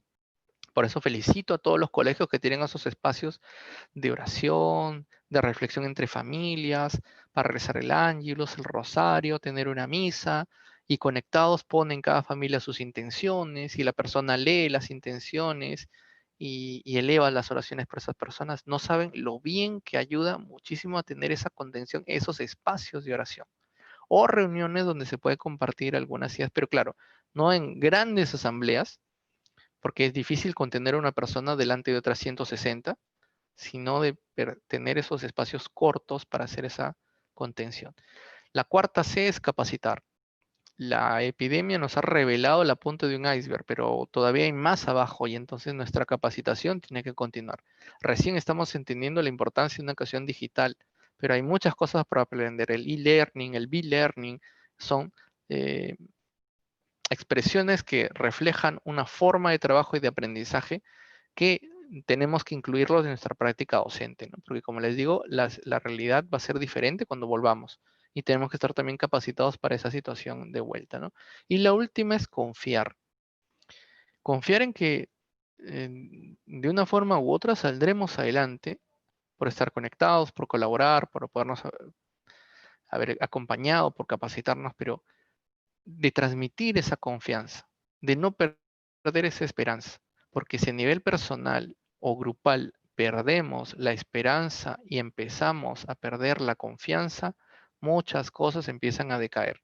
Por eso los directivos tienen que confiar en los docentes tienen que confiar en los alumnos, tenemos que confiar en los padres de familia, porque es una de las actitudes fundamentales que nos sacarán de este momento de crisis o nos llevarán a superar esta crisis de una forma más adecuada. La confianza, entonces tenemos que confiar en las personas con las que estamos trabajando o en las personas con las que tenemos al frente. Espero que este resumen les haya ayudado, al igual que todo lo anterior, y ahora con ayuda de Elizabeth podemos ir gestionando algunas de las preguntas que ustedes puedan plantear. Bueno, en primer lugar, Percy, muchísimas gracias. Yo he estado siguiendo los comentarios en el chat y la verdad es que nos has abierto el panorama, ¿no? Porque cuando conversamos a veces con los colegios, claro, nos estamos proyectando un poco al otro año, pero has abierto un gran panorama de cosas que hay que mirar en este año y hay que mirar hacia el otro año, ¿no? Y ¿no? Acá Tatiana, por ejemplo, comentaba que es muy cierto esto de poder escuchar, contener, permitir a algunos también desahogarse con nosotros. Nos toca como líderes, no solamente ser el líder pedagógico, sino también este líder que da esta contención emocional, ¿no? También romper un poco con algunos esquemas, eso que tú nos estás proponiendo, que es pensar diferente, ¿no? Em, También decimos, bueno, sí, cuando esto termine, nos vamos a quedar con algunas otras cosas, este, para algunas cosas de lo virtual, pero también un poco como que nos has abierto la puerta, ¿no? ¿Cuáles serían, no? Eh, Acá, por ejemplo, Janet nos pregunta, dice que hay algunas investigaciones que informan sobre la disminución del coeficiente intelectual de los nativos digitales en comparación al de sus padres. ¿Estamos excediéndonos en el uso de medios digitales? No conozco alguna que tenga esa causa-efecto, pero de repente podemos conversar un poquito al respecto, ¿no? Es que el tema del coeficiente intelectual, como antes se pensaba, ha variado mucho a partir de la teoría de las inteligencias múltiples. Y pensar en medir la inteligencia de nuestros padres con la de nuestros abuelos, con los nietos, a partir del coeficiente intelectual no es tan adecuado porque hay contextos diferentes. O sea, la sociedad no es que se ha mantenido igual, ha cambiado. Entonces, claro, nuestros abuelos pueden tener un coeficiente intelectual, pero no enfrentaron una pandemia. Pero sí enfrentaron de repente una crisis diferente. Pero para su contexto fue la mejor alternativa y un buen desarrollo. Para nuestro contexto es diferente, ¿no? Los medios digitales los tenemos que usar porque son ya el pan de cada día. Pero que eso disminuya el coeficiente intelectual, como dice Janet, es parte de investigaciones. Y las investigaciones van a seguir y lo revelarán, ¿no? Y habrá que estar atentos para descubrir, ¿no? Es la gran ventaja que ha traído, por ejemplo, el entorno digital, conocer investigaciones más rápidas de las que conocíamos antes, ¿no? Sí, Juliana, por ejemplo, comenta, las reuniones de coordinación han variado, son momentos para compartir, de escucha y no solo de aspectos de trabajo. No, esta mañana estuve en una reunión que corresponde a un grupo de colegios, ¿no? Y han tenido que interactuar y nos contaban que a veces los mismos profesores no se conocían tanto, pero que esta forma de trabajo les ha permitido conocerse un poco más a fondo, conocer a más colegas que pertenecen a la misma institución, ¿no? Están pidiendo el resumen de la propuesta pedagógica de Francisco Sariqué. Yo les puse ahora y volveré a poner el sitio de Comunidad SM y voy a asegurarme de que haya alguna información de la propuesta de Francisco. Francisco se ha especializado en ofrecernos aportes sobre lo que es el aprendizaje cooperativo. Esos aportes se han incorporado en las propuestas editoriales de SM, ¿no? De hecho, por ejemplo, tenemos en los mismos materiales de SM sugerencias de alternativas de aprendizaje colaborativo que se podrían desarrollar en esta o en otra actividad. Hay algunos videos interesantes donde él presenta su propuesta. Voy a pedir que hayan en Comunidad SM, que ustedes saben que es una plataforma abierta, ¿no? Se comparte todo el material, más aún esa plataforma se ha hecho pensando en apoyarnos unos a otros, en colaborar entre nosotros para poder compartir, tener estos espacios, estos recursos, estas herramientas para trabajar mejor. Voy a asegurarme que haya algunos videos de Francisco en Comunidad SM para que ustedes los puedan ver. Lo que pasa es que él no solamente tiene las ideas, digamos, teóricas, sino comparte estrategias prácticas que se pueden aplicar en el aula, ¿no? Inclusive, por ejemplo, en los entornos digitales de la primaria, nosotros tenemos videos de aula, con chicos trabajando la estrategia de aprendizaje cooperativo, ¿no? Y me dice Juliana que algunas ponencias aún no están colgadas. Sí, estamos colgándolas, tratamos de colgarlas casi inmediatamente en orden, ¿no? Las editamos un poquito y las colgamos en comunidad, pero igual voy a estar atenta y voy a ver que estén los videos de este ciclo y también que haya algún material de Sariqué, ¿no? Araceli comenta lo importante que es la contención emocional. Creo que eso también a mí me ha llamado mucho la atención de algo que tú has tratado esta tarde, Percy, ¿no? De esa contención que a veces también, respecto a los estudiantes, respecto a los docentes, y que a veces nos toca escuchar, contener realmente, porque estamos en un contexto que así nos lo demanda, ¿no? Hay alguna... también hay una inquietud de Carmen, por ejemplo, respecto al trabajo por proyectos, ¿no? Tal vez es un tema que no específicamente lo estamos trabajando en esta sesión, pero lo mencionó Percy, ¿no? Entonces, un poco que nos pregunta cómo sería un trabajo por proyectos en una semipresencialidad, ¿no? Como en una propuesta híbrida, ¿no? Con algunos días presenciales y algunos días de educación remota, ¿no? No sé si tú allí nos puedes dar algunas ideas, Percy, sobre todo con niños pequeños, por ejemplo. Dependiendo del grado, se pueden ver siempre cuál es el objetivo del aprendizaje. O sea, para qué quiero que el alumno haga lo que estoy haciendo, ¿no? Y muchas veces vamos a caer en la cuenta que es para desarrollar competencias o capacidades, no para repetir contenidos. Entonces, un proyecto hecho a largo plazo agrupa una serie de componentes como, por ejemplo, las capacidades, los valores, las actitudes, los estilos de aprendizaje, las estrategias metacognitivas y cognitivas, etcétera. Por eso es muy, muy rico.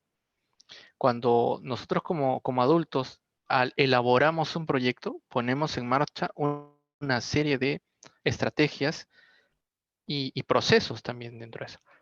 Y siempre terminamos muy enriquecidos por el aprendizaje que hemos hecho y por el crecimiento personal y profesional que nos lleva este proyecto. Y más aún si es que, por ejemplo, ganamos con este proyecto, ¿no? O sea, ganamos un concurso, ganamos un premio, etc. Lo mismo pasa con los alumnos. Por eso es que debemos plantear el aprendizaje de proyectos no desde un punto de vista teórico de un tema, sino de un conjunto de capacidades, habilidades y valores y actitudes que en el fondo son estas competencias. Por eso se puede juntar experiencias de áreas afines, que pueden ser letras, que pueden ser ciencias, y en donde los docentes participan como asesores y colaboradores, no solamente como evaluadores del producto final, sino como acompañantes en el proceso. Allí se enriquece porque un producto es visto desde dos perspectivas diferentes con 2 o 3 profesores que participan, ¿no? Entonces, en el caso de los más pequeños, se busca las competencias de repente mucho más concretas, con logros mucho más concretos. En los de secundaria ya podemos estar pensando en competencias que lleven al alumno a desarrollar un pensamiento más abstracto, ¿no? A desarrollar aprendizajes más trascendentes, etc. Por eso es clave empezar a descubrir estas experiencias que se van dando, que son, como decías Elizabeth, totalmente diferentes a lo que estamos acostumbrados a hacer. O sea, no es que vamos a decirle al alumno que va a tener papelógrafos para exponer y 10 minutos para exponer algo que ellos en sus casas han hecho, ¿no? Sino que significa acompañar todo este proceso porque vamos en una evaluación formativa a opinar en el proceso, no necesariamente a partir del producto final, sino de acompañarlos en el proceso para regular junto con ellos cómo conseguir que el alumno alcance las competencias que estamos trabajando. Tu micro está apagado, Elizabeth. Hay un comentario interesante de Gabriel, dice, escuelas flexibles y metodologías innovadoras son el cambio para el próximo año, ¿no? También Araceli dice, los proyectos son muy productivos, los niños investigan, buscan información de un tema de su interés, las áreas se integran y los niños disfrutan demostrando sus producciones y actuaciones, ¿no? En el nivel inicial, dice Mariana, ya deberían iniciar las clases presenciales o semipresenciales. ¿Cómo podemos convencer a los padres de que los envíen? Y esto está vinculado a una pregunta que dice, ¿qué modalidades ya están oficializadas para las labores educativas del 2021? Ninguna, no, pero sí, Ninguna. ninguna. Todavía no hay una propuesta clara, ¿no?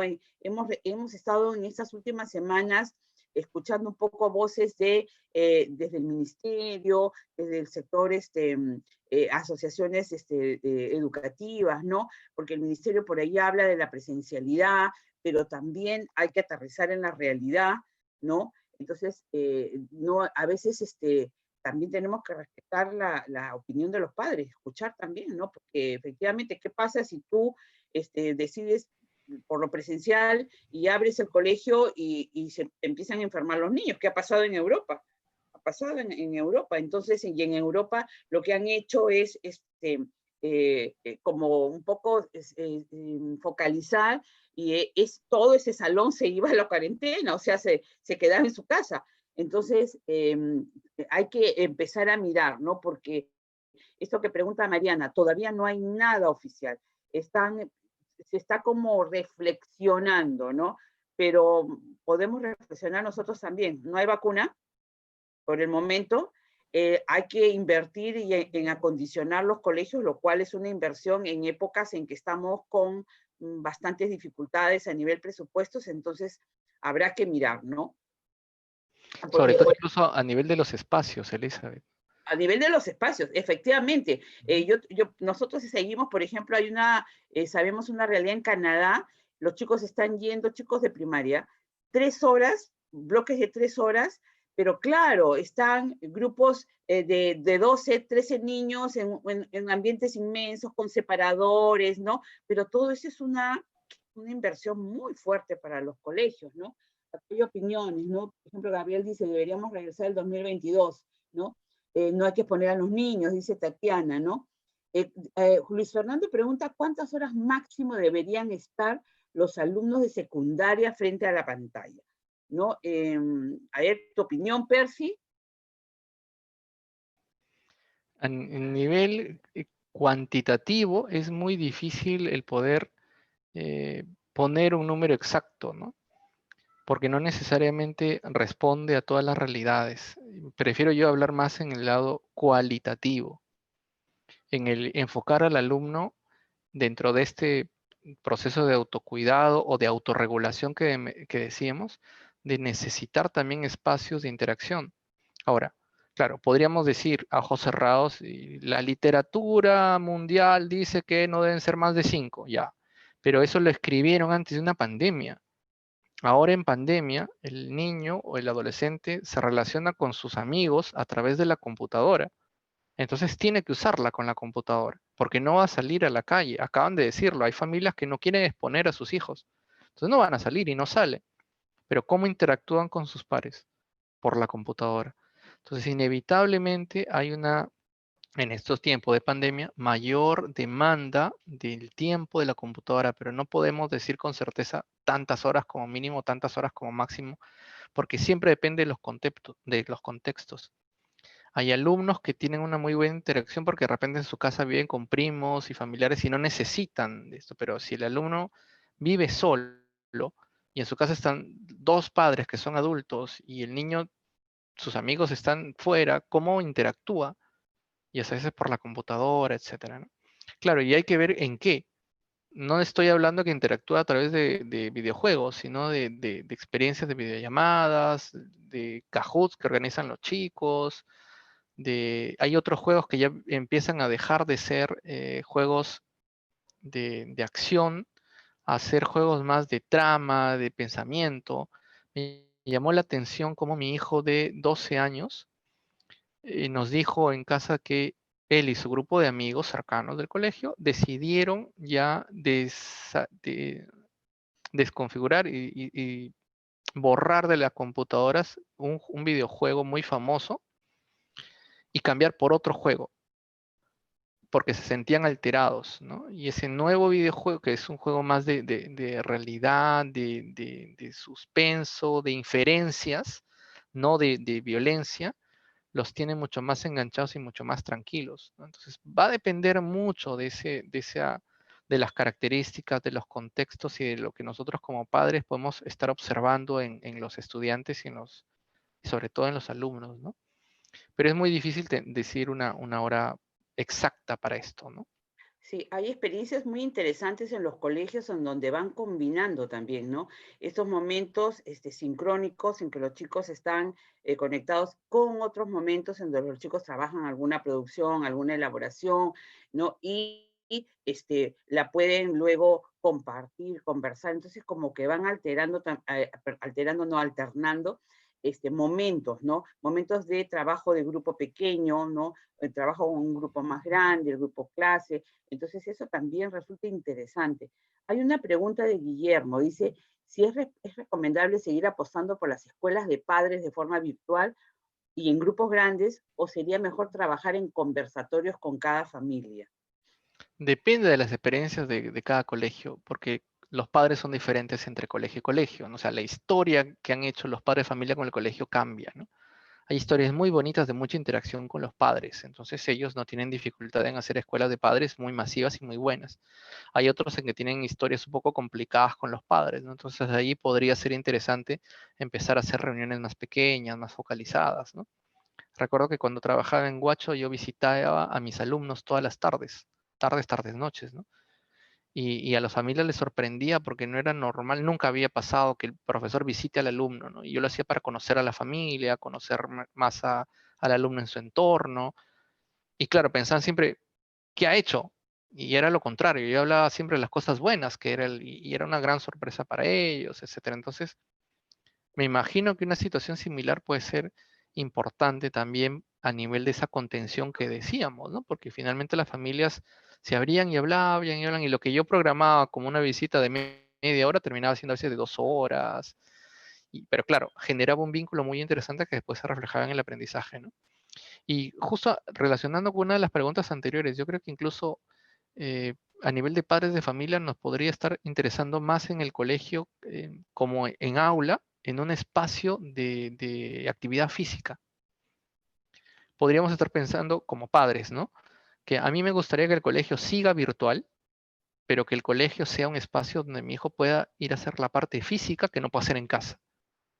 y que claro, es al aire libre, porque es deporte, porque es arte, porque es danza, que no es de tantas horas, que pueden ser horas cortas, y por ser horas cortas no hay eh, aglomeración de alumnos, ¿no? Sino van alumnos por grupos pequeños para hacer deportes que no necesariamente son de contacto y que se hacen al aire libre, ¿no?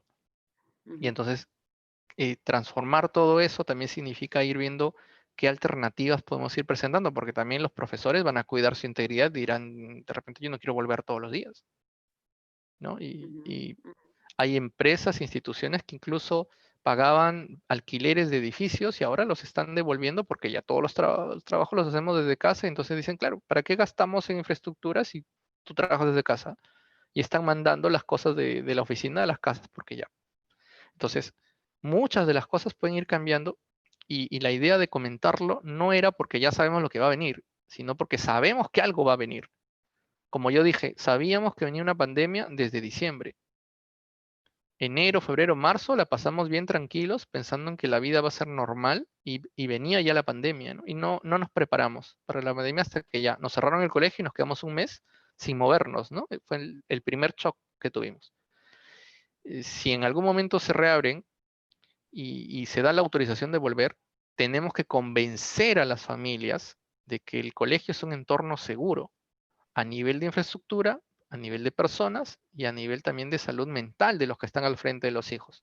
Para generar ese entorno también, por eso mencionaba que eso hay que ir ya pensando, porque no nos puede sorprender y llegar a ese momento y recién improvisar, ¿no? Tiene que ser algo que tendremos que ir ya gestionando como instituciones.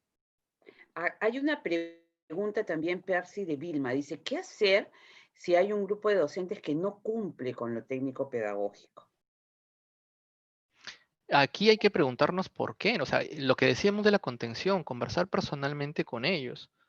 ¿Qué puede estar ocurriendo? Creemos que es una falta de responsabilidad, pero de repente hay una problemática familiar, personal, de fondo, que no los está llevando a desempeñar su labor. Es lo que nos pasa con los alumnos. Que el alumno que no me responde en clase no es porque no tenga las habilidades para hacerlo, sino porque tiene algo que no le permite aprender en clase. Y cuando hablamos con el alumno termina diciéndonos, sí, es que me pasa esto, tengo este problema, pasa esto en casa, y lo sabemos. Entonces, cuando un trabajador no cumple, no es porque haya una actitud en contra de la institución. O sea, no está siendo enemigo de la institución. Lo que está ocurriendo es que pasa algo en su familia o en él que no le permite desempeñarse como se debe. Y allí es donde decíamos confiar, capacitar, contener, colaborar, ¿no? Entonces hay que empezar a escuchar a las personas para saber qué cosa es lo que les ocurre y cómo poderlos ayudar. Solo si damos esa contención, las personas de repente pueden estar reaccionando y mejorando su trabajo. Quizás en ese diálogo, en esa escucha de confianza, terminan mostrándonos que de repente lo que en la institución pide como técnico pedagógico no es lo que ahora los estudiantes necesitan. Y termina dándonos la idea de un cambio que es necesario de hacer, pero que claro, lo estábamos viendo como algo negativo. Entonces, de repente también es un espacio donde escuchamos propuestas interesantes que nos llevan a hacer mejor nuestro trabajo. Entonces, no hay una estrategia que responda concretamente si es que no empieza por la primera parte, que es escuchar a esas personas, pero escuchar correctamente, ¿no? De una manera personal, de Percy con Elizabeth, de Elizabeth con Percy, no con jefe y subordinado, sino como dos personas que en un momento de crisis tienen que hablar porque a todos nos pasa algo, pues, y así como yo te puedo contar ahora lo que me pasa, cuéntame tú lo que te pasa, de repente nos ayudamos o por lo menos nos desahogamos. Y allí iremos descubriendo qué puede estar ocurriendo en esas personas, ¿no? Y detectar realmente lo que les pasa. Hay un comentario de Roger que dice que esta pandemia nos ha hecho avanzar, ¿no? Hemos adelantado 10 o 15 años rápidamente, ¿no? En el manejo de la tecnología. Pero también está preocupado por la ludopatía en los estudiantes, ¿no? Y alguna sugerencia de qué se puede hacer como docente, ¿no? De repente también es que los chicos estaban muy aficionados a los juegos, no solamente en este año de pandemia, sino desde antes. ¿no? Sino que ahora nos hemos enterado más y nos damos cuenta, los papás están en la casa, entonces están mirando, ¿no? Nosotros también estamos haciendo seguimiento, entonces sí, ¿no? Alguna sugerencia, tal vez, Percy, de cómo orientar, qué hacer en el caso de esta afición exagerada a los juegos. Sí, lo comenté en parte de la ponencia, ¿no? El trabajar la autorregulación nos permite también prepararnos para lo que viene.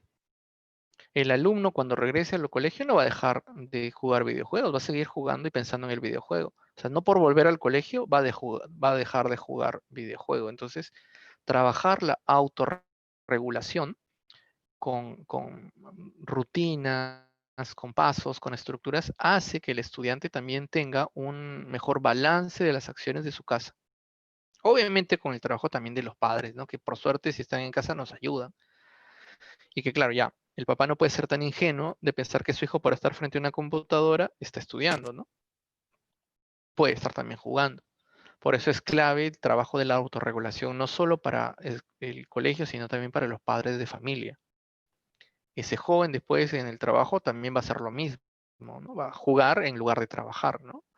Y claro, si el profesor ya está mencionando ludopatía y está de repente describiendo un trastorno, ya eso pasa a ser tratado por especialistas, ¿no? Y el docente no puede intervenir en campos de otro especialista.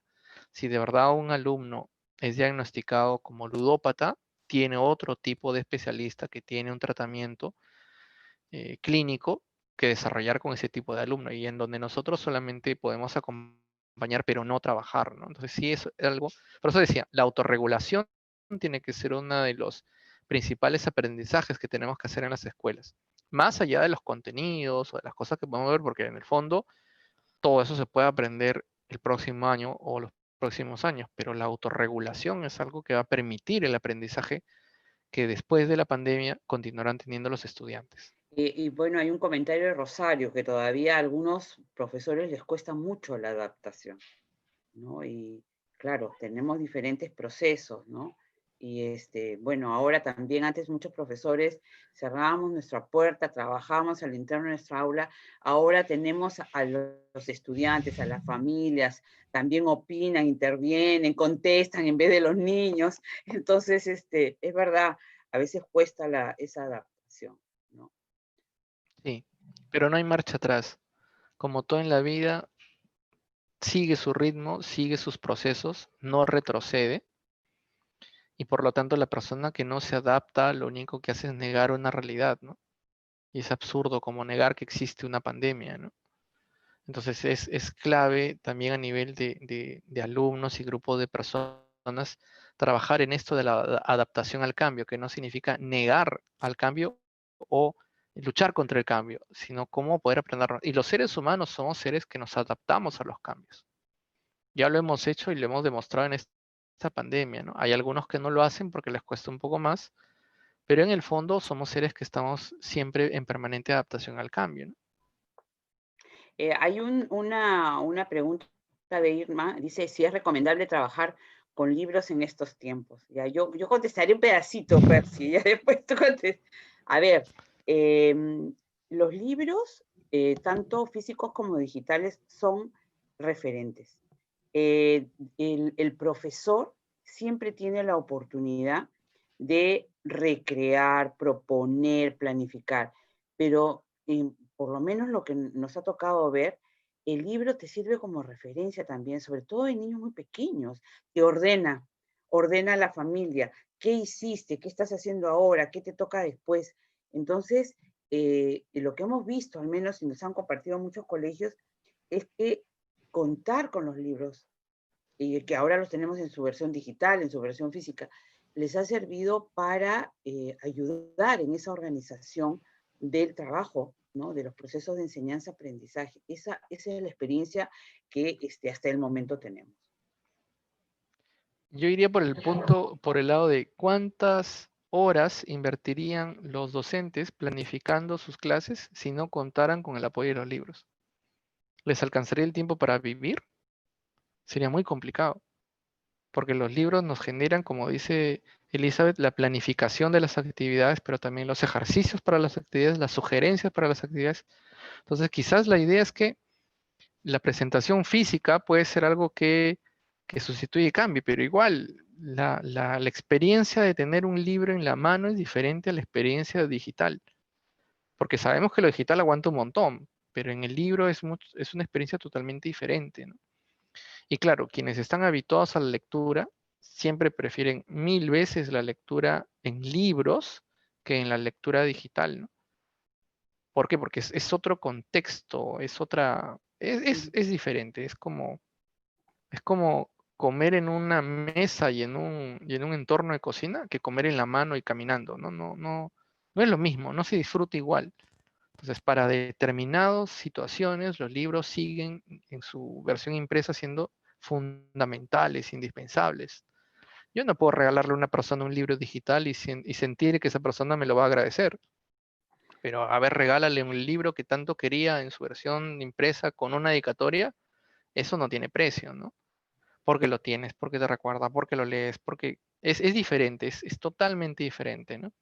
Entonces, eh, los libros tienen una función y si estamos hablando del aprendizaje, estamos hablando en este momento de la educación digital como un contexto que nos ha tocado. Pero aún así, el aprendizaje necesita siempre de otras herramientas y los libros y sobre todo las editoriales siguen siendo parte de ese grupo de herramientas indispensables que los docentes necesitamos, ¿no? Si no, sería muy complicado ser docentes en este tiempo con tantas cosas que tenemos que hacer a veces, ¿no? Muy bien, hay algunos comentarios, ¿no? Sobre los chicos como como creadores de contenidos, también con un uso responsable de tecnología que solamente consumidores, ¿no? Exacto. Por ejemplo, ¿no? Jenny dice, bueno, ¿qué hacer con los estudiantes que no desarrollan las actividades semanales, ¿no? Los padres dicen que está estresada, ¿no? Que duerme hasta muy tarde, ¿no? Claro, y nos pregunta si es que el docente con su insistencia también puede causar el estrés. O sea, cómo movernos entre un polo y otro, ¿no? Y cumplir con nuestra tarea, ¿no? Exacto, por eso decía al inicio la necesidad de equilibrar, porque como lo comenté al inicio, la educación, la institución educativa una estructura social abierta, porque tiene esa demanda de la sociedad, pero también esa respuesta a la sociedad. Pero allí, con este contexto, la labor de la institución es equilibrar precisamente todo esto. Y obviamente no es sencillo, ¿no? Tenemos que equilibrar alumno por alumno, ni siquiera por bloques enteros de secciones, sino a veces alumno por alumno, y es nuestra labor, ¿no? Entonces, ¿cómo poder encontrar las actividades precisas sabiendo que no soy el único docente del alumno, sino que tiene más? Y por eso decíamos, ¿no? Los proyectos ayudan a que el estudiante no tenga que hacer muchas actividades separadas, sino que las integre, ¿no? Las estrategias de trabajo colaborativas ayudan a que también aprendan unos de otros y no sea solamente el docente el gestor del aprendizaje, sino que sea el alumno el verdadero gestor, ¿no? La importancia de darle al alumno, a empoderar al alumno como el responsable del aprendizaje. Eso ayuda a que puedan autorregularse, eso ayuda a que el estudiante pueda ser el gestor de su aprendizaje y hasta incluso el autoevaluador del proceso del aprendizaje, ¿no? Que muchas veces es finalmente el gran sueño que tenemos en la educación, ¿no? Que el estudiante al final tenga como una especie de piloto automático donde va aprendiendo solo y nosotros acompañamos, ¿no? Al final es esa la labor del docente y ojalá que lo podamos ver.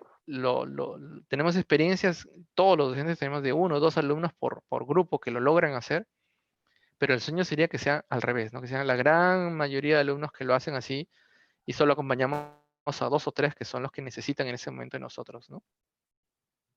Sí, muy bien. Yo les agradezco muchísimo a los participantes de esta tarde. Muchísimas gracias, Percy. De verdad que hemos visto una gran variedad de sugerencias. Yo sí les recomendaría volver a ver el video. Vean el video de esta sesión porque creo que hay mucho para rescatar, discutir, tal vez trabajar en equipo con sus equipos docentes, con sus equipos de coordinadores. Hay mucho para desmenuzar de las ideas que nos ha aportado Percy. Muchas gracias a todos, buenas noches, Muchas gracias, Percy, y será hasta una siguiente oportunidad. Gracias por estar con nosotros y seguir confiando en SM. Gracias, gracias. Buenas noches. Gracias. Adiós con todos. Gracias.